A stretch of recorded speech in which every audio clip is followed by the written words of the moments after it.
Hi, I'm Bill Savidge. In this quick tip session, I'm going to show you how the chords of the 1-4 chord progression share common tones and how we use this knowledge in riff creation.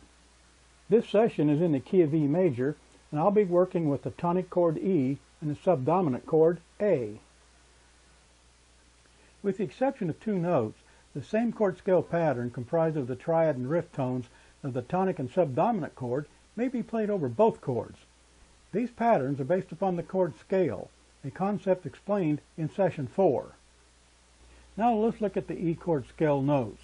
We have E, C sharp, B, C sharp, E, F sharp.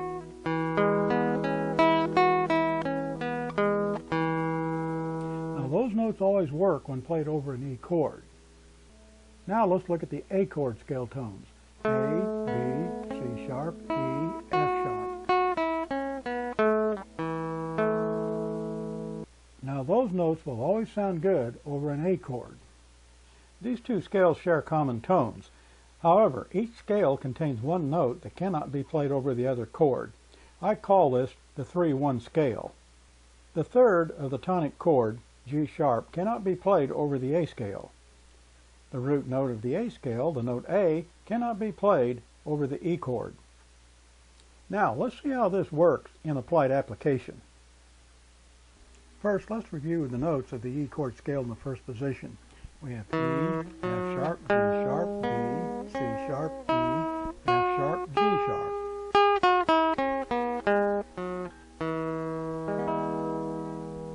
Now let's look at the A chord scale notes in the first position.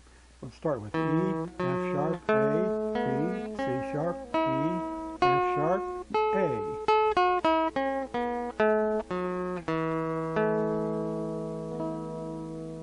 To play the E chord scale over an A chord, we don't play the G sharp. We would play the note A.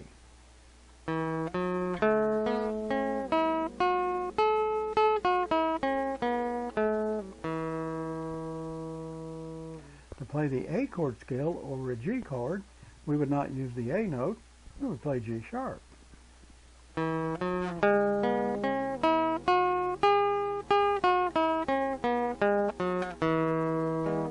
As we can see, the tonic and subdominant 5-note chord scale contains 4 notes common to both scales, E, B, C sharp, and F sharp. There is only one note difference between the E scale and the A scale. When playing over the E chord, we play G sharp. When playing over the A chord, we use the note A. Now let's put this concept to practice with a series of exercises. In this first exercise, I'll play the E and A scale.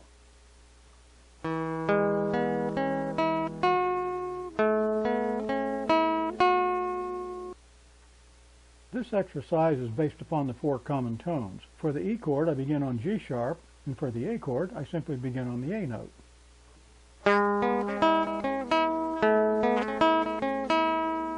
That's how easy it is to move between the two chords.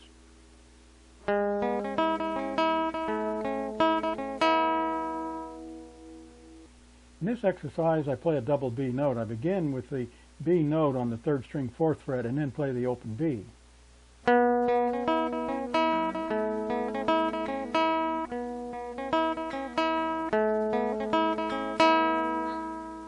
One note difference between those two riffs. In this exercise, I use the 4 common tones. I begin the E riff with the E note on the 4th string 2nd fret and play through to the G sharp on the 1st string 4th fret and end the riff over on the 2nd string E note at the 5th fret. On the A chord, I start with the A note on the 3rd string 2nd fret and play through to the A note at the 5th fret on the 1st string, and again end the riff on the E note over on the 2nd string 5th fret.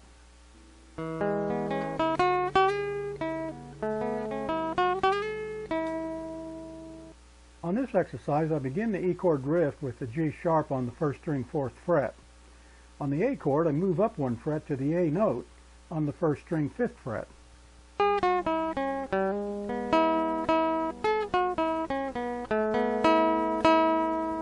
In this exercise, I use the C-shape E chord at the 5th fret for the E, and I use the E-shape A chord at the 5th fret for the A. I only change one note in each riff to play over these two chords.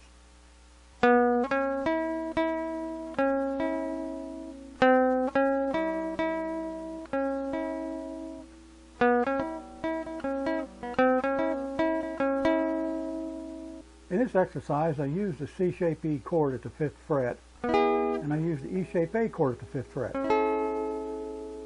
Now there's only one note difference between these two riffs. I end the E chord riff on G sharp, I end the A chord riff on A, 1 fret apart.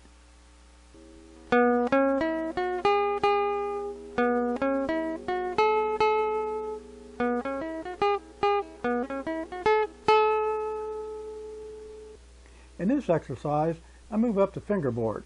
I place the A shape at the 9th fret for the E chord, and I place the C shape at the 10th fret for the A chord.